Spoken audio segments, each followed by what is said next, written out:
Assalamualaikum warahmatullahi wabarakatuh. Halo semuanya, perkenalkan saya Zawa Zafira Warman dengan NIM 2413040014 dari Prodi PGSD. Di sini saya akan menjelaskan terkait penggunaan buku cerita Rahasia Kecil Si Nasi Putih sebagai media pembelajaran bahasa dan sastra Indonesia di sekolah dasar, serta kelebihan dan kekurangan dari buku cerita tersebut. Baik, yang pertama ada penggunaan buku cerita sebagai media pembelajaran bahasa dan sastra Indonesia di sekolah dasar. Jadi buku cerita Rahasia Kecil Si Nasi Putih ini dapat digunakan sebagai media pembelajaran yang efektif karena menggabungkan teks naratif sederhana, tokoh yang dekat dengan kehidupan anak, dan pesan moral yang kuat. Nah, penggunaan dari buku cerita ini dapat diterapkan pada beberapa aspek. Baik, untuk aspek yang pertama yaitu ada aspek membaca. Di sini guru dapat menggunakan buku cerita Rahasia Kecil Si Nasi Putih ini untuk membaca nyaring atau read aloud di kelas rendah seperti kelas 1, 2, dan 3. Lalu guru juga dapat mengajukan pertanyaan terkait tokoh, alur, dan isi cerita untuk melatih pemahaman bacaan siswa. Lalu yang kedua ada aspek menyimak.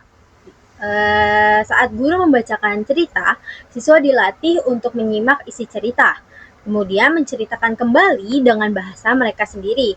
Kegiatan ini bisa untuk melatih konsentrasi dan kemampuan menangkap informasi lisan terhadap siswa.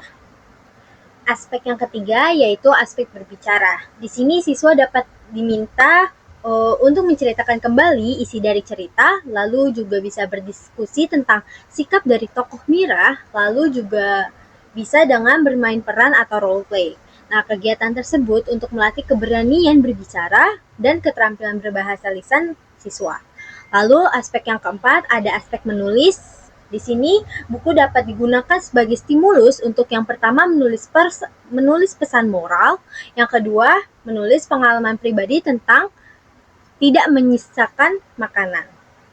Selanjutnya saya akan membahas tentang kelebihan dari buku cerita Rahasia Kecil Si Nasi Putih. Yang pertama itu ada bahasa sederhana dan mudah dipahami oleh siswa. Bahasa yang digunakan di buku cerita tersebut sangat sederhana dan sangat mudah untuk dipahami oleh siswa. Dan yang kedua, ada tokoh dan tema dekat dengan kehidupan anak-anak, seperti tentang makanan, keluarga, dan kebiasaan sehari-hari sehingga mudah dipahami dan dirasakan oleh siswa.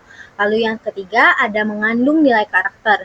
Di sini buku cerita Rahasia Kecil Si Nasi Putih mengajarkan rasa syukur, menghargai makanan, dan juga kerja keras dari orang tua.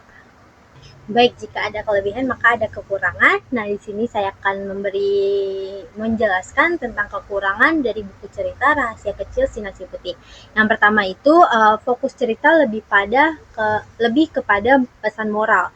Jadi unsur konflik dan klimaks sastra belum terlalu kuat untuk analisis sastra yang lebih mendalam. Lalu yang kedua, perlunya pendampingan dari guru agar pesan cerita tidak hanya dipahami secara literal, tetapi juga secara bermakna dan juga bernilai. Sekiranya itu saja yang dapat saya jelaskan terkait buku cerita Rahasia Kecil Si Nasi Putih yang saya kembangkan sendiri. Lebih kurangnya mohon maaf. Wassalamualaikum warahmatullahi wabarakatuh.